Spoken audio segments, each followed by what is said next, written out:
tol Cipali tersebut. Dan nanti bertemu kenyataan bahwa akan macet lagi di sana. Nah, inilah maka terdistribusi di situ. Jadi tapi bukan berarti sampai ke Jawa Timur dan Jawa Tengah. Tapi sebetulnya bisa lumayan memangkas waktu perjalanan ya Pak ya. Tentu. Ke Cirebon misalnya contohnya tadi Bapak menyebutkan Cirebon, bisa sekitar 3 jam ya. Baik, sudah ada penelpon lagi yang masuk. Halo, selamat malam. Halo, selamat malam Bu. Iya, selamat malam. Dengan Bapak siapa dan di mana Pak? Dengan Anto Pondok Bambu. Pak Anto di Pondok Bambu. Ya, silakan Pak. Ini bicara masalah mudik, infrastrukturnya. Betul.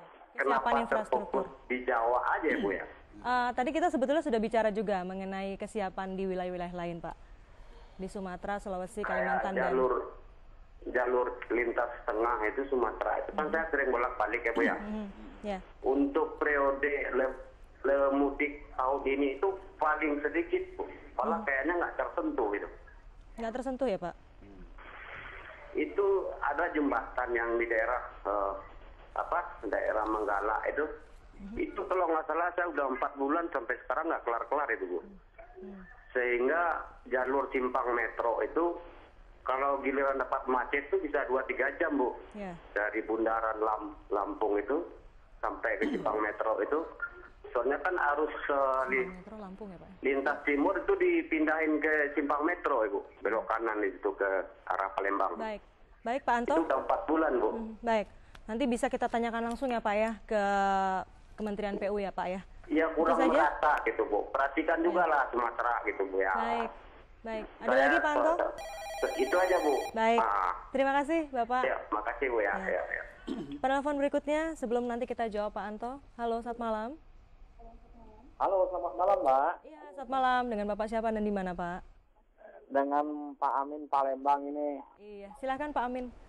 Iya, saya mau melaporkan tadi saudara kita yang lintas timur Lampung ini, lintas timur Palembang, Indralaya itu sama Ogan Komering Ilir.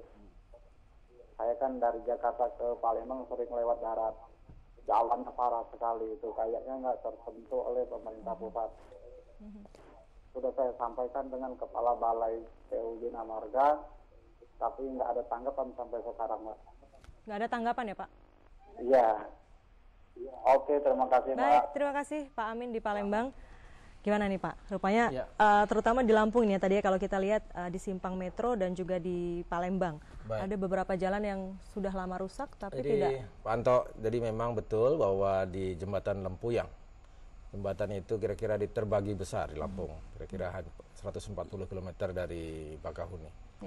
Itu ada yang kita ganti jembatannya, karena jembatannya sudah terlalu tua. Nah, sementara diganti, kita ganti dengan 2 jembatan beli. Jadi, jembatan permanennya kita ganti dengan 2 jembatan beli. Sebenarnya kapasitasnya sama. Tapi karena untuk truk besar, kadang-kadang dia lambat di situ. Sehingga mengganggu antrian, seperti tadi Pak Nusriwan sampaikan. 1 truk saja yang lambat, semuanya menjadi lambat. Jadi semoga sebagian dari lalu lintas terpaksa kita alihkan ke metro untuk mempercepat yang tidak terganggu oleh jembatan. Jadi simpang metro yang tadi saya sampaikan oleh Pak Anto. Jadi yang mungkin waktu Pak Anto lewat jembatan belinya baru 1, tapi sekarang sudah 2, sehingga pastikan bahwa kapasitas jembatan yang menggantikan jembatan yang kita ganti ini bisa sama. Jadi tadi jembatan yang disebutkan oleh Pak Anto sudah rusak 4 bulan itu sudah ada penggantinya? Sudah ada 2 jembatan beli. Yang kemarin terhambat karena masalah tanah. Jadi kita waktu masang beli yang 1 lagi, masyarakatnya agak keberatan, kita pergantiannya tidak sama. Akhirnya setelah kita selesaikan, kita punya 2 beli yang kita. Yang kedua lintas memang Pak Amin betul dah jalan Palembang Indralaya sepanjang 20 kilo lebih itu posisinya sangat sempit. Di situ lalu lintas sangat banyak, sehingga untuk memperbaiki pun tidak ada space untuk memperbaiki. Kita tidak punya tempat, sehingga pemerintahan kita sekarang membangun jalan tol Palembang Indralaya. Dan sekarang 7 kilo sudah kita kerjakan dan masih dalam proses pelaksanaan. Diharapkan tahun 2017 akhir kita sudah tidak berkecimpung di jalan lama. Kita sudah punya alternatif Palembang Indralaya, bahkan mungkin Kayu Agung juga bisa kita layani, dan ke arah Bitung juga akan kita layani dari Palembang, sehingga selama ini kita hanya berfokus pada jalan arteri saja, ternyata tidak memecahkan persoalan. Karena memang membebaskan sulit, perumahan sudah tumbuh di mana-mana, akhirnya lebih baik kita membuat jalan baru. Itu solusi yang paling baik untuk sekarang. Baik, dari masyarakat transportasi Indonesia Pak, kira-kira ada masukan apa lagi yang bisa disampaikan ke pemerintah kalau kita bicara mengenai jalan, tidak hanya di Jawa tapi juga di wilayah lainnya di Indonesia? Ya, saya kira kami itu concern memang pemerataan pembangunan itu sekarang harus lebih banyak di luar Jawa. Dan saya kira pemerintah yang sekarang ini memulai ya. Ini harus kita akui bahwa memulai untuk membangun di luar Jawa. Termasuk juga tadi yang tol Trans Sumatera kan akan dipercepat ya. Itu kan saya kira itu konsepnya kan sudah lama, sama dengan Cipali ini kan udah lama, tapi kan mentok lah. Sekarang dicoba dipercepat, itu satu. Kedua juga soal kereta api. Kereta api kan juga akan dibangun di Kalimantan, Sulawesi, Papua, dan Aceh sampai Lampung nanti disambungkan dengan kereta api. Kalau itu kereta apinya jalan, saya kira itu bisa mengurangi beban jalan gitu. Karena maintenance jalan itu kan besar sekali ya, besar. Nah, kalau tiap tahun dana akan habis untuk maintenance jalan, saya kira juga kurang efektif gitu, kurang efisien. Nah, sehingga saya kira distribusi yang disebut Pak Nur Sirwan antara kereta api dengan jalan itu memang harus cepatnya dilakukan. Dan kita dari anggaran-anggaran perhubungan misalnya, saya kira tahun ini cukup banyak yang dialokasikan untuk pembangunan kereta api di luar Jawa gitu. Nah, ini saya kira akan menjadi peluang untuk mengalihkan angkutan barang.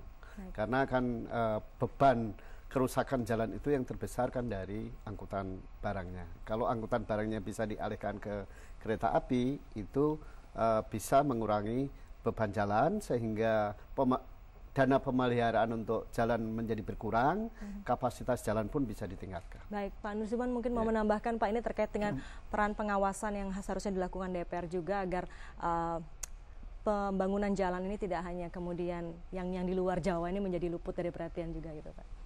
Tidak mungkin Pak Dirjen, Pak Hedianto itu hanya membangun Jawa saja. Kenapa? Karena kalau dia hanya membangun atau melakukan peningkatan di Pulau Jawa saja, itu tetap nanti dimarahin oleh rakyat. Karena akibatnya, kita kembali saja untuk mudik besok. Ini kalau di jalur Merak Bakahuni, tidak ada mekanisme sistem transportasi yang normal kapasitasnya sekarang ini sekitar 23 ferry, itu dikurangi saja. Itu akan terjadi penumpukan baik di bagian Sumatera maupun di bagian Pulau Jawa.